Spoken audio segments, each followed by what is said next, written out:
Bereshit chapter 30. When Rachel saw that she was not bearing children for Yaakov, she envied her sister and said to Yaakov, "Give me children or I will die." This made Yaakov angry at Rachel. He answered, "Am I in God's place?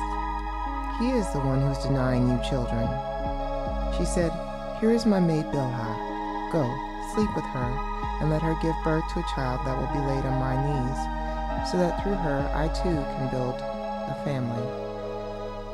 So she gave him Bilhah, her slave girl, as his wife, and Yaakov went in and slept with her. Bilhah conceived and bore Yaakov a son. Rachel said, "God has judged in my favor. Indeed, he has heard me and given me a son." Therefore she called him Dan, he judged. Bilhah, Rachel's slave girl, conceived again and bore Yaakov a second son. Rachel said, "I have wrestled mightily with my sister and won," and called him Naphtali, my wrestling. When Leah saw that she had stopped having children, she took Zilpah, her slave girl, and gave her to Yaakov as his wife. Zilpah, Leah's slave girl, bore Yaakov a son. And Leah said, "Good fortune has come," calling him God, good fortune. Zilpah, Leah's slave girl, bore Yaakov a second son. And Leah said, "How happy I am! Women will say I am happy," and called him Asher, happy. During the wheat harvest season, Reuben went and found mandrakes in the field and brought them to his mother Leah. Rachel said to Leah, "Please give me some of your son's mandrakes so that I can be fertile." She answered, "Isn't it enough that you have taken away my husband? Do you have to take my son's mandrakes too?" Rachel said, "Very well.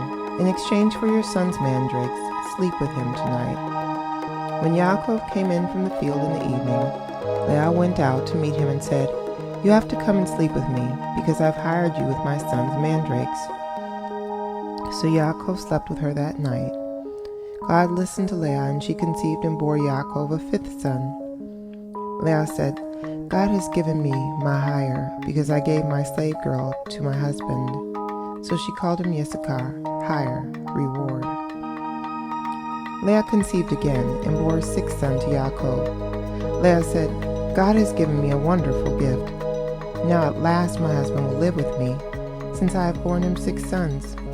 And she called him Zebulun, living together. After this, she gave birth to a daughter and named her Dinah, controversy over rights. Then God took note of Rachel and heeded her prayer and made her fertile. She conceived, had a son, and said, "God has taken away my disgrace." She called him Yosef, may he add, saying, "May Yehovah add to me another son."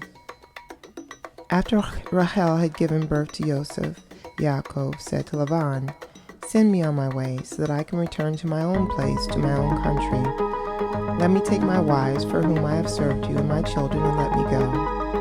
You know very well how faithfully I have served you." Lavan answered him, "If you regard me favorably, then please listen. I have observed the signs that Yehovah has blessed me on account of you. Name your wages," he said, "I will pay them." Yaakov replied, "You know how faithfully I have served you, and how your livestock have prospered under my care. The few you had before I came have increased substantially. Yehovah has blessed you wherever I went. But now, when will I provide for my own household?" Lavan said, "What should I give you?" "Nothing," answered Yaakov. "Just do this one thing for me. Once more I will pasture your flock and take care of it. I will also go through the flock and pick out every speckled, spotted, or brown sheep, and every speckled or spotted goat. These and their offspring will be my wages. And I will let my integrity stand as witness against me in the future. When you come to look over the animals constituting my wages, every goat that isn't speckled or spotted, and every sheep that isn't brown, will count as stolen by me." Lavan replied, "As you have said, so be it."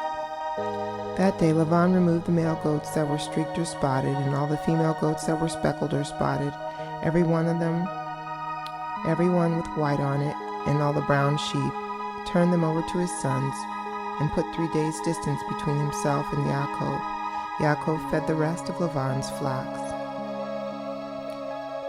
Yaakov took fresh-cut branches from poplar, almond, and plane trees and made white streaks on them by peeling off the bark.